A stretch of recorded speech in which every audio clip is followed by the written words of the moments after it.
Hi, I'm William Thomas with Clear H2O, and we're at the Delmarva Poultry Association National Meeting and visiting with Dr. Don Ritter, Director of Health Services for Mountaire Farms. We'd like to get his insight on vaccine delivery technology through gel administration. Welcome, Dr. Ritter. Thanks, Bill. I'm glad to be here. It's been a fabulous meeting, a lot of great speakers, and a lot of discussion on the increase in antibiotic-free production practices and the need by consumers to incorporate those into the poultry industry. That brings with it a lot of challenges for effective vaccination programs, I would imagine, and want to get your insight as to what the challenges are that you've experienced for Mountaire and how you overcome those. Well, Bill, the challenge in broilers has always been is to do mass application of vaccine, but get the results of individual bird administration. So we've worked on that a long time. We've gone through iterations. We had a machine that would eye drop the birds at one time. We had a machine called a Beak-A-Vac machine that you could squirt a little drop inside the bird's mouth. But again, it was individual bird handling. And we got away from that for labor reasons and repetitive motion concerns of employees. So we went to mass applications, and as you mentioned, the most common mass application is water spray. And we found that has a lot of limitations the more we looked at it, especially with ingested vaccines like coccidial vaccines. And so recently we've moved into gel technology, partnering with your company and others and to do some research in that area. Yeah. So I got to believe, and from what I've known and working with you folks, you really have been a leader in exploring this whole area of gel application. What have you observed in terms of the advantages and disadvantages of gel? We first started working with gel vaccine delivery back in 2009. And I really do think we were pioneers back then. Absolutely. And we were looking at coccidial vaccine application and measuring outcomes basically by necrotic enteritis incidence, or number of birds that get necrotic enteritis. And we developed ways to identify birds in the same house under different treatments. And we found that our incidence of NE when we used a coccidial vaccine was lowest actually on the gel vaccinated birds of any other mass application method. Now, if we hand vaccinate birds by gavage, that was obviously the best. Sure.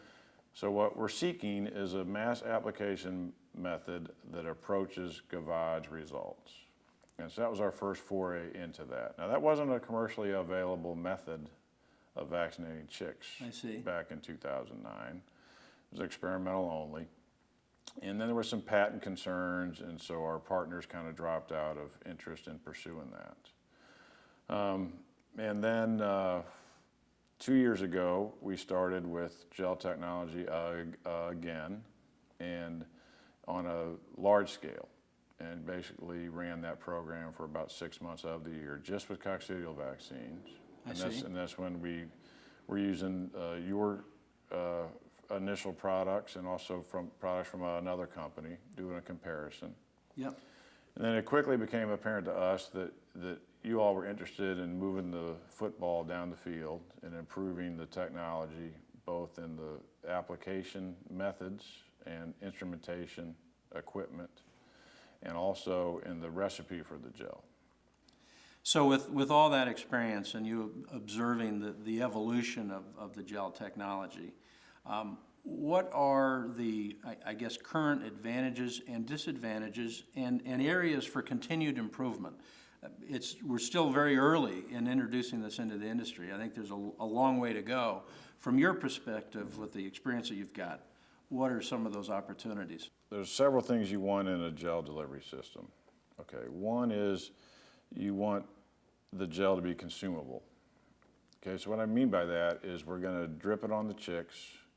It's got to set up in a form that they can eat from their neighbor. It's not that they eat it on themselves. Sometimes they'll get a little bit on their wing or something. But they're usually eating it from their buddy that's next to them. because it's applied to their feathers and they can pick it off of them. So if you have a product that soaks into the chick down very quickly, it quickly becomes unavailable to the chick and unavailable for consumption. So when you gel a bunch of birds and you let them dry, and if they're all green or they're all red from the dye and the gel, you know you've left a lot of product on the feathers that didn't get consumed. So that's kind of how we started. We started with kind of a wet gel, kind of a quick soak-in gel. Yeah. And then we evolved to thicker gels.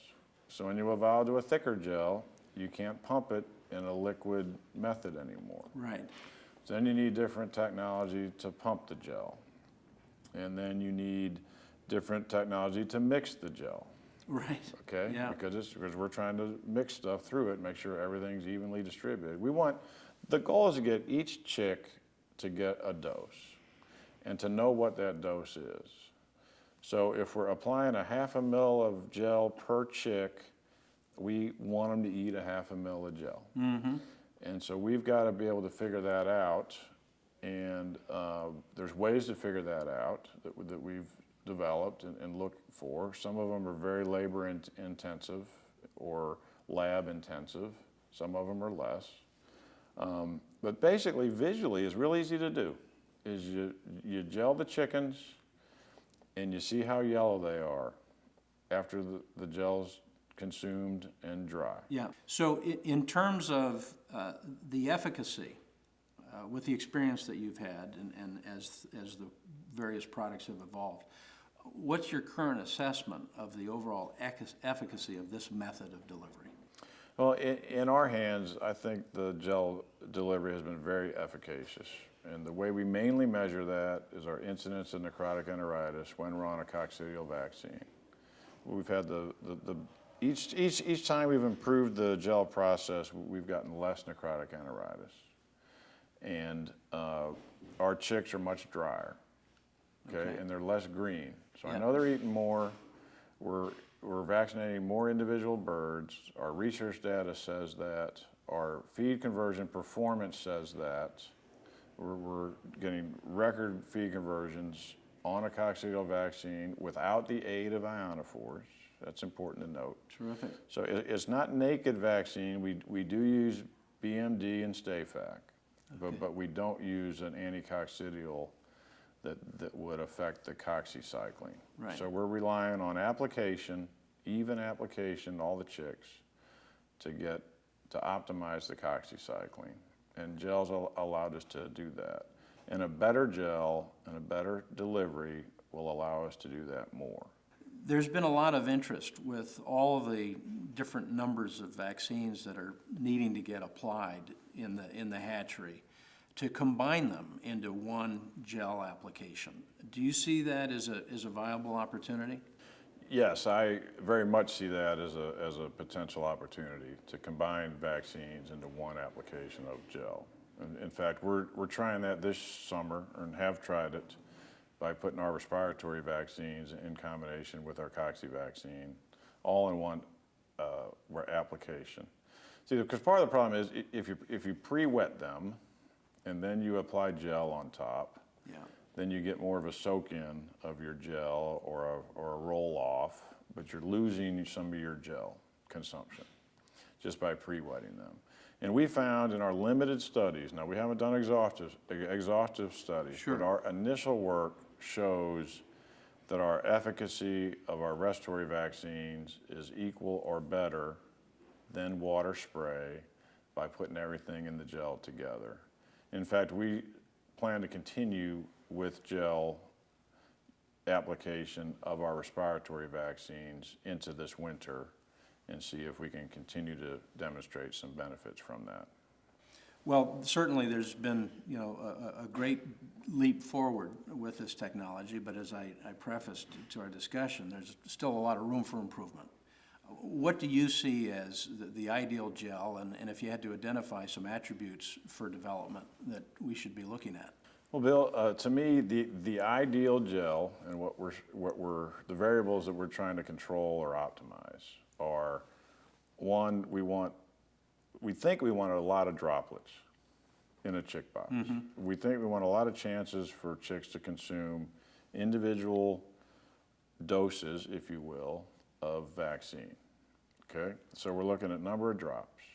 Next thing we're looking at is we want the gel to stay in its original drop form as long as possible to be consumed before it soaks into the chick down and becomes unavailable. Generally, it's unavailable once it soaks in. Right.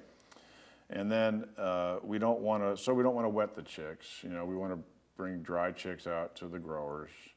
So the volume, again, if we can get a lot of dots with a thick gel, that's a thick non-wetting gel, that allows us to maybe back off on the volume a little bit and still get everybody covered. So what we're trying to optimize is the volume of gel, and that's based on the viscosity of the gel and the number of drops we have on the chick box. And a combination of those is going to be optimal. And that's what we're trying to work to optimize. But again, we want yellow chicks after all the gel is consumed. Then we know our loss of material is minimal. And that's what we're after.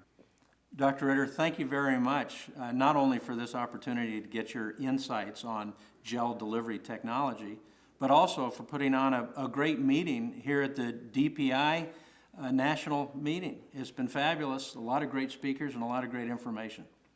Well, you know, thanks for your kind words on the meeting, Bill. A committee puts that together, and I've been chairman of it for a few years now and take a lot of pride in the meeting and helping with it. And I'm glad you could come, and I'm glad you got something out of it, and I hope to see you next year. We certainly will be. Great job. Okay, thank you. You bet. Thanks.